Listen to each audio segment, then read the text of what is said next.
Hello everyone, welcome to our channel Law Veda. This is C Anjali और हम देख रहे थे चैप्टर 35। चैप्टर 34 तक हम कंप्लीट कर चुके हैं। आज हम स्टार्ट करेंगे चैप्टर 35। तो ये बताता है हमें बेल और उसके प्रोविजंस के बारे में। बहुत इंपॉर्टेंट चैप्टर है, बेल से रिलेटेड है। बेल्स एंड इट्स प्रोविजंस को बताता है ये चैप्टर। Chapter 35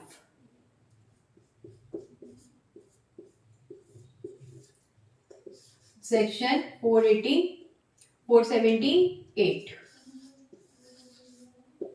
section 478।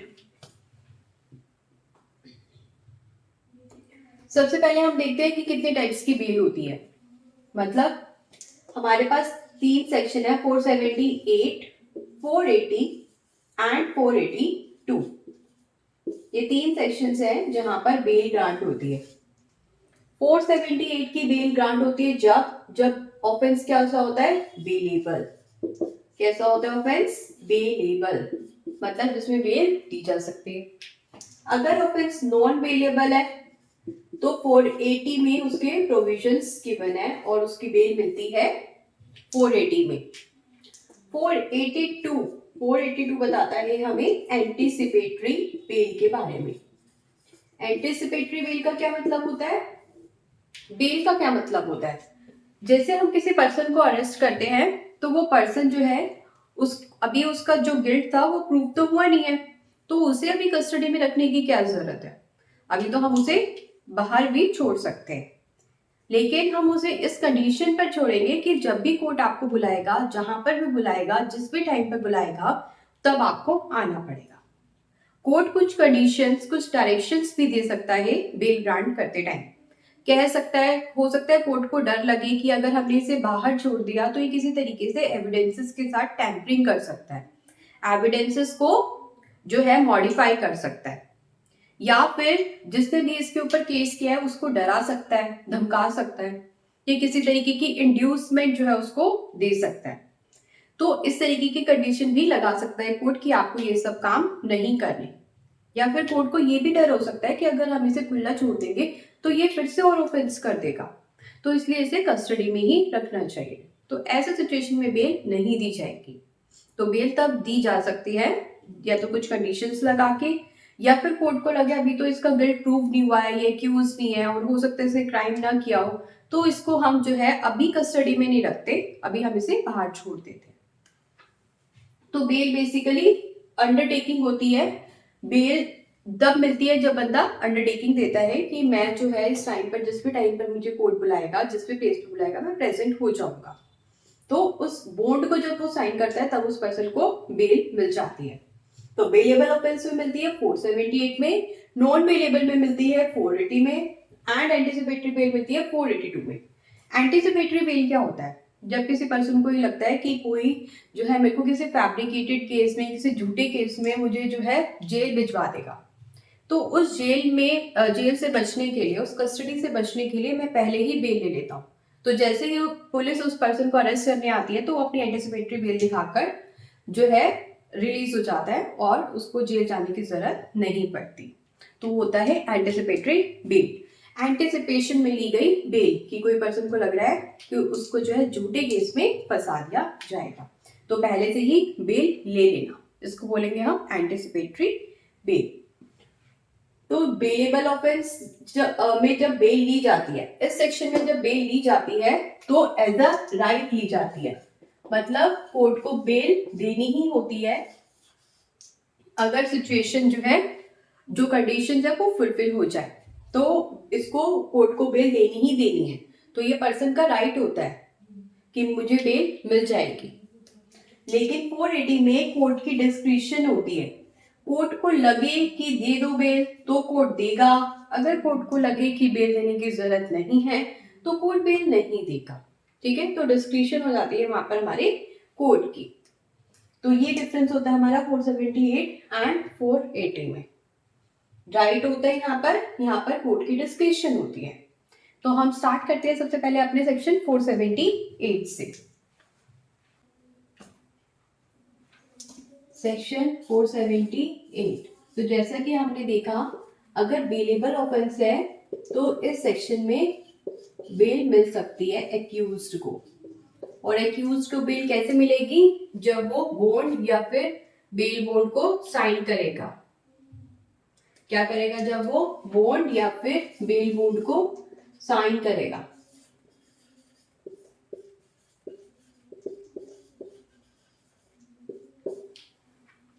जब वो बॉन्ड या फिर बेल बॉन्ड को साइन कर देगा तो उसे बेल ग्रांट कर दी जाएगी, क्योंकि ये बेलेबल ऑफेंस है। जो भी एक्यूज पर्सन है ये उसका राइट है। अब हो सकता है बंदा जो है वो इंडिजेंट हो। इंडिजेंट मतलब वो अगर उस पर्सन को बोला जाए कि आप कोई सिक्योरिटी डिपॉजिट कराओ तब जाकर आपको बेल मिलेगी, लेकिन वो पर्सन इंडिजेंट है, मतलब उसकी फाइनेंशियल पोजीशन ऐसी नहीं है कि वो जो है उस बॉन्ड अमाउंट को फाइल कर सके, सबमिट कर सके। तो फिर क्या होगा? तो फिर जो है इसको बेल दे दी जाएगी। अगर कोर्ट को ऐसा लगता है कि ये तो इंडिजेंट है, ये इसलिए अपनी बेल बॉन्ड को साइन नहीं कर पा रहा, अपनी श्योरिटी को भी जो है ये अवेलेबल नहीं कर पा रहा, तो ऐसी सिचुएशन में इसको बेल दे देनी चाहिए, तो इसको बेल मिल जाएगी। अब क्वेश्चन आता है कि ये इंडिजेंट है, ये कैसे पता चलेगा? ये इंडिजेंट है, ये कैसे पता चलेगा? तो ये हम देखेंगे कि अगर उस पर्सन ने एक हफ्ते तक जो है बॉन्ड को फाइल नहीं किया, सिक्योरिटी अमाउंट को डिपॉजिट नहीं किया, तो उस सिचुएशन में हम उसको मान लेंगे कि वो इंडिजेंट पर्सन है। एक हफ्ते तक उसको पे करना है बॉन्ड का अमाउंट, नहीं तो ये मान लिया जाएगा कि वो एक इंडिजेंट पर्सन है। चलो मान लेते हैं अब उसने बॉन्ड जो है फाइल कर दिया और उसको रिलीज कर दिया गया। अब आई हियरिंग की डेट। तो ऐसे सिचुएशन में अगर हियरिंग की डेट आई और वो पर्सन हियरिंग की डेट पर प्रेजेंट नहीं होता, तो अब उसको क्या करेंगे? ऑब्वियसली अब उसको कस्टडी में डाल देंगे और उसके ऊपर कोई पेनल्टी भी इम्पोज करनी है तो वो पेनल्टी भी इम्पोज कर सकते हैं। तो जब वो अपने बॉन्ड के टर्म्स को फुलफिल नहीं करेगा तो उस पर्सन को हम कस्टडी में डाल रहे हैं और जो पेनल्टी लगानी है वो पेनल्टी लगा रहे हैं। नेक्स्ट सेक्शन है 479। सेक्शन 479 क्या बोलता है? ये बताता है हमें टर्म के बारे में कि कितने टर्म तक जो है हम किसी पर्सन को प्रिजन में रख सकते हैं। और ये कौन सा प्रिजनर होता है? Under trial prisoner. मतलब किसी पर्सन को एक्यूज किया गया, अब इसका ट्रायल जो है स्टार्ट हो गया, जैसे इसको जो है केस फाइल किया गया था, इसको इम्प्रिजन कर दिया गया था, लेकिन अभी तक ये एक्यूज तो है नहीं और ये अपनी इम्प्रिजनमेंट को भी जो है काट रहा है, मतलब अपनी सजा को भी काट रहा है। इम्प्रिजन में है, कस्टडी में है, जेल में है। क्या ये जेल में ये पर्सन, लेकिन अभी तक इसका गिल्ट भी प्रूव नहीं हुआ है, तो कितने टाइम तक इसे जेल में रखा जाएगा, इस बारे में बताता है हमारा सेक्शन 479। सेक्शन 479 बहुत इंपॉर्टेंट सेक्शन है जो हमें बताता है कितने मैक्सिमम टर्म तक हम किसी अंडर ट्रायल प्रिजनर को प्रिजन में रख सकते हैं, जेल में रख सकते हैं। तो इसमें ये बोला गया है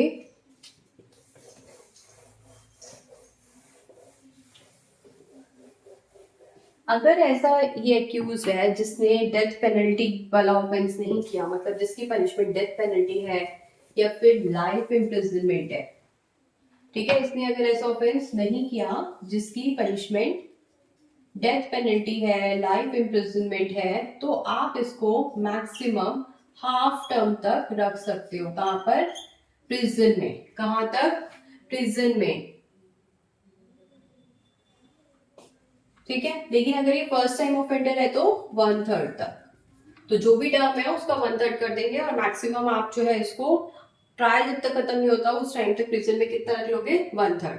मान लो इसने कोई ऐसा ऑफेंस किया है जो है 9 इयर्स की, जिसकी मैक्सिमम पनिशमेंट है, तो ऐसे सिचुएशन में ये जाएगा 4.5 इयर्स मैक्सिमम जेल में। और अगर फर्स्ट टाइम ऑफेंडर है तो मैक्सिमम 3 इयर्स। तो 3 इयर्स तक आप रख सकते हो अगर ट्रायल जो है कंप्लीट नहीं हुआ है। फिर जब ट्रायल कंप्लीट हो जाएगा, जजमेंट आ जाएगी, उसके ऊपर डिपेंड करेगा आगे का टर्म, आगे का डिसीजन। तो ऑफेंस की क्या पनिशमेंट दी जा सकती है? उसका हाफ करना है और उसका 1/3 करना है। फर्स्ट टाइम ऑफेंडर है तो 1/3, अदरवाइज हाफ। तो ऐसी सिचुएशन में हम हाफ या फिर 1/3 टर्म से ज्यादा उस पर्सन को प्रिजन में नहीं रखेंगे। तो क्या करेंगे, उसको उसके बॉन्ड पर उसको बेल प्रोवाइड कर देंगे, डिफॉल्ट बेल उसको मिल जाएगी कब, जब वो अपना इतना टर्म कंप्लीट कर लेगा। ठीक है। अगर पब्लिक प्रोसिक्यूटर बोले कि जो है इसको इस टर्म से ज्यादा डिटेन करना चाहिए, तो कैसा होगा? हाँ, अगर पब्लिक प्रोसिक्यूटर सेटिस्फाई करते कोर्ट को, मजिस्ट्रेट को कि इस टर्म से ज्यादा इसको डिटेन करो, तो फिर हम उसको ज्यादा डिटेन करेंगे। या फिर वो बोले कि आप जो है इससे बॉन्ड की जगह बेल बॉन्ड लो, तो बेल बॉन्ड ले लेंगे। क्या ले लेंगे? फिर हम उससे बेल बॉन्ड ले लेंगे। लेकिन जो भी मैक्सिमम पीरियड है, जैसे मान लो इसे ऑफेंस किया था जिसका मैक्सिमम पीरियड था 9 इयर्स, उससे ज्यादा थोड़ी ना हम इसको डिटेन करके रख सकते हैं, वो तो मैक्सिमम है। फिर तो पब्लिक प्रोसिक्यूटर भी कुछ भी करे, उसके बाद हम उसको डिटेन नहीं कर सकते। तो ट्रायल अगर कंप्लीट नहीं होता 9 इयर्स के बाद भी, तो फिर हम उसको रिलीज कर देंगे, उसको हम रिलीज कर देंगे बॉन्ड पर। ठीक है। तो मैक्सिमम पीरियड से ज्यादा नहीं, लेकिन मैक्सिमम पीरियड से ज्यादा तब लग सकते हैं जब उसने एक से ज्यादा ऑफेंस किया हो, तब ये प्रोविजन अप्लाई नहीं होंगे। अगर उसने एक से ज्यादा ऑफेंस किया होगा तो 479 और क्या बताता है?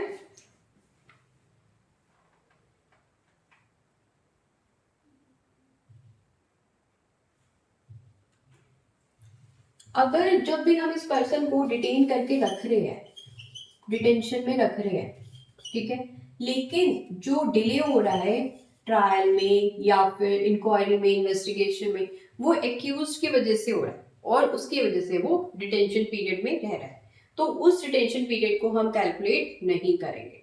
तो उस डिटेंशन पीरियड को हम कैलकुलेट नहीं करते। अब जब ये इसका टर्म पूरा हो जाएगा, हाफ या फिर 1/3, तो फिर एक्यूज पर्सन को बॉन्ड पर रिलीज करना होगा। तो ये इंफॉर्मेशन कौन देगा? तो ये देगा सुप्रिटेंडेंट ऑफ जेल। कौन देगा? Superintendent of jail. ये इन्फॉर्म करेगा कि आपका पीरियड कंप्लीट हो गया है, आप अब जो है बॉन्ड पर डिफॉल्ट बेल पर रिलीज हो सकते हो। तो ये था कंप्लीट सेक्शन 479। 479 ने क्या बोला? जो भी अंडर ट्रायल प्रिजनर है, मतलब अभी उसका ट्रायल चल रहा है, इंक्वायरी चल रही है, इन्वेस्टिगेशन चल रही है, अभी तक कोई जजमेंट नहीं आई है और उसको प्रिजन में रखा जा रहा है, तो आप कितने टाइम तक उसे प्रिजन में रख सकते हो? मैक्सिमम जो भी पनिशमेंट दी जा सकती है उसका हाफ, और अगर वो फर्स्ट टाइम ऑफेंडर है तो जितनी भी पनिशमेंट दी जा सकती है उसका 1/3। जैसे ही ये टाइम कंप्लीट हो जाएगा तो सुप्रिटेंडेंट ऑफ जेल जो है इन्फॉर्म कर देगा कि आपको डिफॉल्ट बेल मिल जाएगी, आपको डिफॉल्ट बेल मिल जाएगी। तो ये सेक्शन बताता है हमारा 479। नेक्स्ट सेक्शन है 480। सेक्शन 480 ये क्या बोलता है? बेल दी जाएगी नॉन बेलेबल ऑफेंस में कब? नॉन बेलेबल ऑफेंस में बेल कब दी जाएगी? तो किसी पर्सन को विदाउट वारंट अरेस्ट कर लिया जाता है और कस्टडी में डाल दिया जाता है और उसने नॉन बेलेबल ऑफेंस किया है। अब उसको कोर्ट के सामने प्रोड्यूस करेंगे। क्या करेंगे? उसको कोर्ट के सामने प्रोड्यूस करेंगे, लेकिन ये हाई कोर्ट नहीं होना चाहिए या फिर कोर्ट ऑफ सेशन नहीं होना चाहिए। अगर कोर्ट हाई कोर्ट या कोर्ट ऑफ सेशन नहीं है तो उस पर्सन को हम क्या दे देंगे?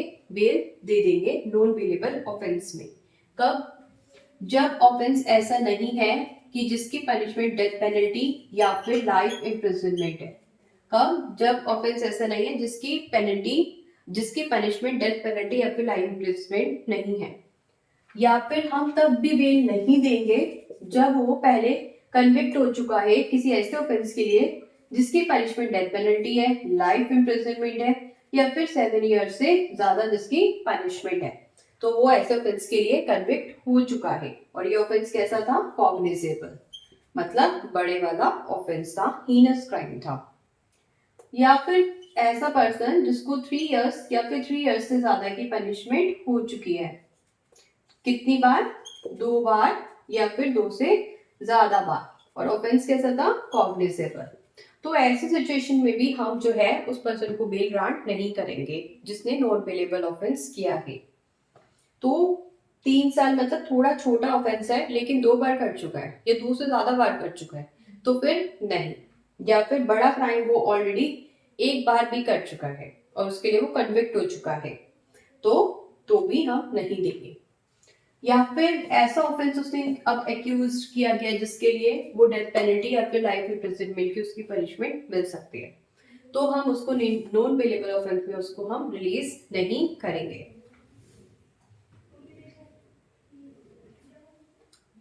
ठीक है, तो ये बात बताइए हमारे सेक्शन 480 ने नॉन बेलेबल ऑफेंसिव सिचुएशन में कब बेल दी जाएगी और कब बेल नहीं दी जाएगी। उसके बाद है, अब ये ग्राउंड्स नहीं देंगे हम उसको ना बेल देने के लिए, हम ये नहीं बोलेंगे कि इसको जो है हमें आइडेंटिफिकेशन के लिए हमें इसकी जरूरत पड़ेगी, जो विटनेसेस है वो इसको आइडेंटिफाई करेंगे, तो इसके लिए हम इसको कस्टडी में ही रख लेते हैं, तो 15 दिन से ज्यादा की पुलिस कस्टडी में हम इसको नहीं रख सकते, ऐसे ग्राउंड्स आप नहीं दे सकते और आपको रिलीज करना ही करना पड़ेगा। अच्छा, यहाँ पर हम एक चीज और देख लेते हैं कि ये जो है इस सिचुएशन में अगर इस टाइप का क्राइम किसी चाइल्ड ने, विमेन ने, या फिर किसी सिक या फिर इन्फर्म पर्सन ने कर रखा है, तो हम उसको बेल ग्रांट कर देंगे। तो चाइल्ड है, विमेन है, सिक पर्सन है या इन्फर्म पर्सन है जो इस कैटेगरी में फॉल करता है, तो हम उसको बेल दे देंगे। या फिर जनरल रीजंस लगते हैं कोर्ट को बेल देने के लिए, तो भी वो बेल दे सकता है। ऐसे सिचुएशन में किसी पर्सन ने ऑलरेडी कन्विक्टेड हो चुका है कोई पर्सन, लेकिन कोर्ट को लग रहा है कि हाँ इसको बेल दे देनी चाहिए, तो बेल दी जा सकती है।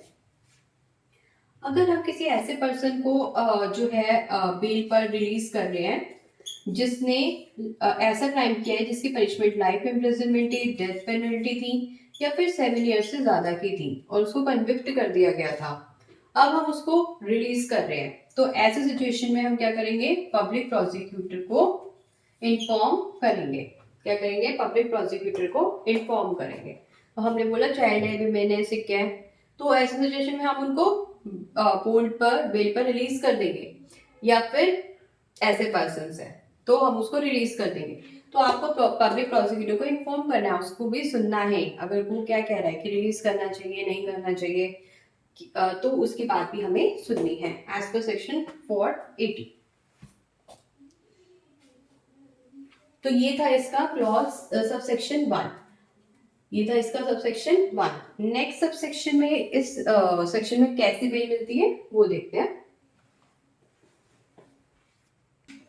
सबसेक्शन 2 बोलता है अगर कोई इंक्वायरी, ट्रायल या फिर इन्वेस्टिगेशन अभी पेंडिंग है और ये लग रहा है कि इसका गिल्ट जो है इसने किया ही नहीं है, जो इस जिसके लिए इसको एक्यूज किया गया है वो इसने क्राइम किया नहीं है और फर्दर इंक्वायरी की नीड है, तो ऐसे सिचुएशन में इसे बोर्ड पर रिलीज करा जा सकता है। ये बताता है सबसेक्शन 2। सबसेक्शन 3 बोलता है अगर आप बीएनएस के चैप्टर 5, 6, 17 के ऑफेंसेस के लिए एक्यूज है या सस्पेक्टेड है। कौन से चैप्टर्स के लिए, 5, 6 एंड 17 के लिए। तो ऐसे सिचुएशन में या तो आपने ऐसा जो है ऑफेंस कमिट किया है या फिर अबेट किया है, उकसाया है ऐसा क्राइम करने के लिए, या फिर अटेम्प्ट किया है, कोशिश की थी लेकिन वो पूरा नहीं हो पाया, तो सीए जिसे हम बोलते हैं, अगर आपने ये चीज की है तो हम आपको बेल पर छोड़ सकते हैं, लेकिन आप पर कुछ कंडीशंस लगा देंगे। क्या, कि जब भी आपको कोर्ट बुलाएगा तो आपको कोर्ट को अटेंड करना होगा, आपको कोर्ट अटेंड करना होगा। आप किसी भी तरीके की आईटीपी नहीं करेंगे, मतलब इंड्यूसमेंट नहीं देंगे किसी भी पर्सन को, किसी भी तरीके का थ्रेट नहीं करेंगे, किसी भी तरीके का प्रॉमिस नहीं करेंगे, जिससे कि क्यों, क्योंकि हमारे ट्रायल फिर जो चल रहा है वो खराब हो जाएगा, वो जो है इलीगल काम आपको नहीं करने। अगर आपको इंड्यूसमेंट करते हो, प्रॉमिस करते हो, फिर किसी को थ्रेट करते हो, तो जो ट्रायल चल रहा था वो तो जस्टिस के लिए जा ही नहीं पाएगा, वो पर्सन अपने विटनेस जो स्टेटमेंट देगा वो अफेक्ट हो जाएगी, वो ट्रुथ नहीं बोलेगा और हम जस्टिस नहीं दे पाएंगे। तो आप किसी तरीके का इंड्यूसमेंट, थ्रेट या फिर प्रॉमिस नहीं करोगे। सिमिलर टाइप का ऑफेंस मत कर देना, हम आपको छोड़ तो रहे हैं लेकिन सिमिलर टाइप का ऑफेंस मत कर देना। कोई और भी कंडीशन जो आपको लगानी है ताकि जस्टिस इंश्योर हो सके तो लगाई जा सकती है। तो सेक्शन 5, 6, 17 और बीएनएस में कोई क्राइम हुआ है और क्राइम हुआ है या अबैटमेंट हुई है या अटेम्प्ट हुआ है, तो कुछ कंडीशंस लगा के उस पर्सन को बेल पर छोड़ा जा सकता है। ठीक है।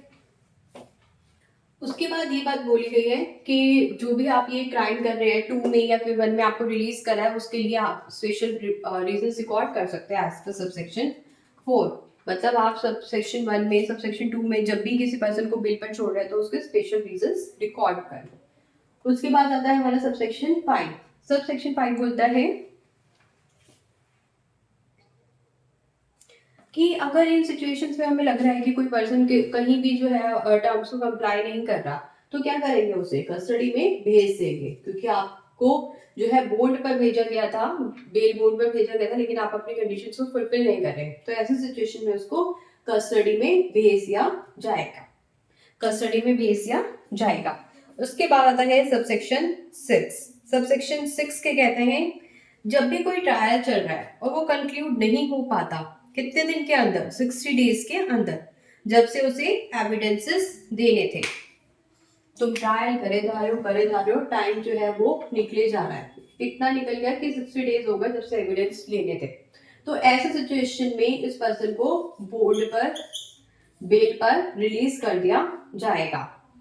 ठीक है, तो कंक्लूड करो, थोड़ा जल्दी करो, ताकि सामने वाले पर्सन को भी कस्टडी में ज्यादा टाइम तक ना रहना पड़े। नेक्स्ट है और लास्ट है सबसेक्शन 7। सबसेक्शन 7 क्या बोलता है